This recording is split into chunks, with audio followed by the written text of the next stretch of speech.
بسم اللہ الرحمن الرحیم ان فی خلق السماوات والارض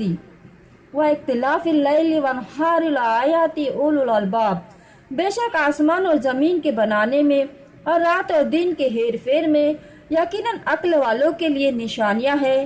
کتنی خوبصورت بات کہہ رہے اللہ سبحانہ تعالیٰ۔ پہلی آیات میں اللہ سبحانہ تعالیٰ فرماتے ہیں اپنی قدرت کے بارے میں اور اپنی طاقت کے بارے میں، اس کی خوبیاں بیان کر رہے ہیں۔ فرمایا کہ یہ نشانیاں ہیں ضرور، لیکن کن کے لیے؟ جو عقل مند ہے اور عالموں کے لیے۔ یعنی اس کا یہ مطلب ہوا کہ اس عجیب و قدرت کو دیکھ کر بھی جسے اللہ کا علم نہ ہو وہ عقل مند نہیں ہے۔ یقیناً ہمارا رب بہت بڑی قدرت کا مالک ہے، کیونکہ ہم دیکھتے ہیں کس طریقے سے اللہ سبحانہ و تعالیٰ نے آسمان کو بنایا ہے، اور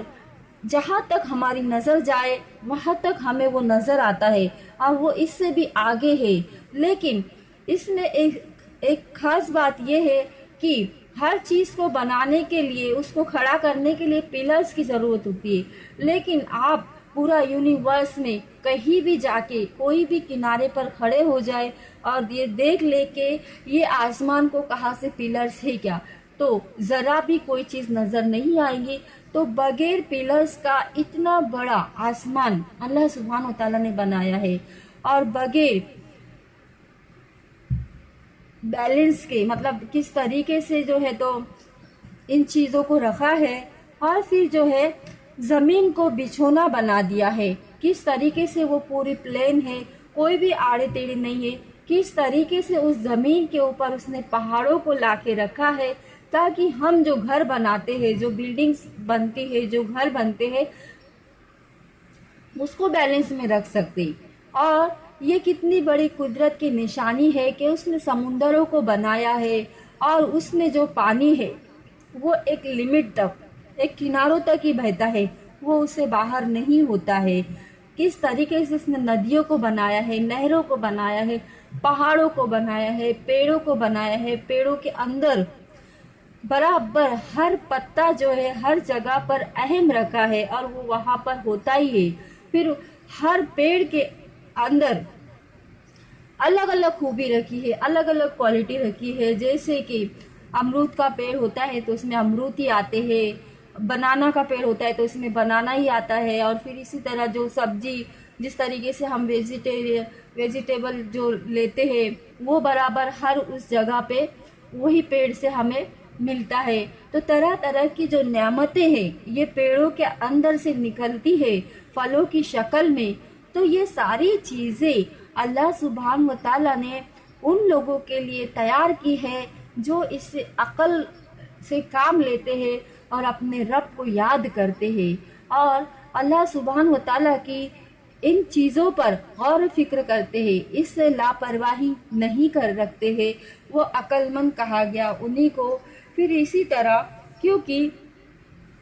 آسمان اور زمین کی پیدائش اور رات اور دن کے آنے جانے میں اس نے بہت بڑی نشانی ہے، یہ ایک بہت بڑی گواہی ہے۔ دیکھ لو کس طریقے سے رات کے بعد دن کا نکل آنا، اور دن کے بعد رات جو ہوتی ہے وہ اندھیرے کو ڈھانپ لیتی ہے، اور پھر اسی میں چاند اور سورج کا بھی آنا اور جانا لگا رکھا ہے۔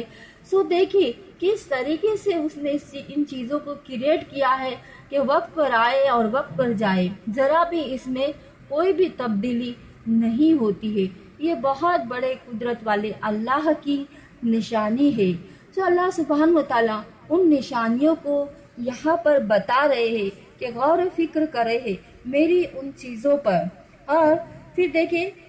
ان سب کے بنانے اور چلانے میں اسے کوئی زیادہ مشقت بھی نہیں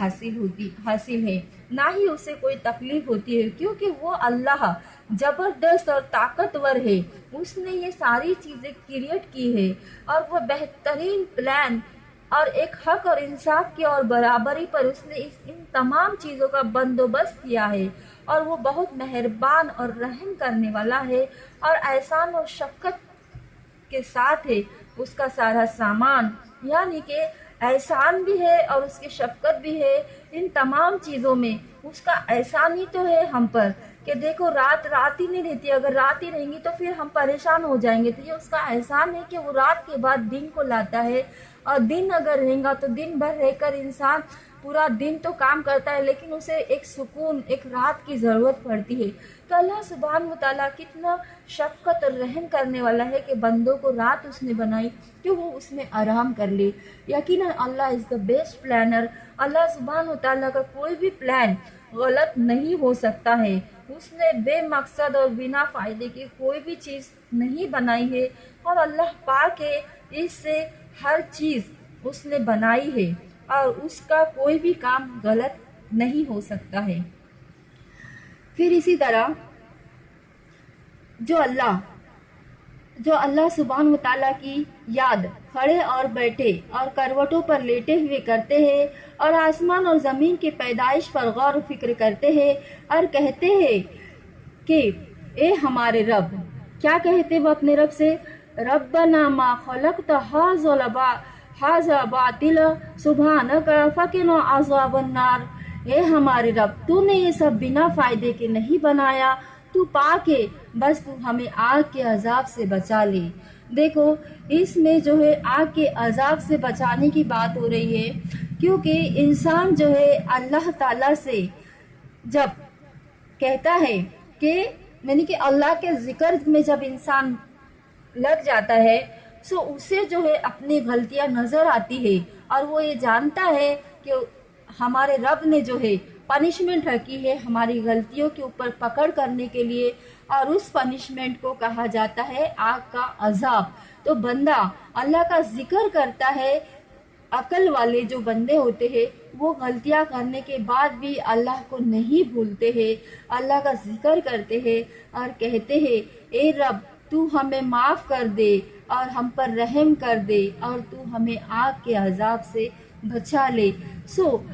سب سے بڑی کامیابی یہی ہے کہ انسان آگ سے بچا لیا جائے آخرت میں۔ پھر وہ کہتے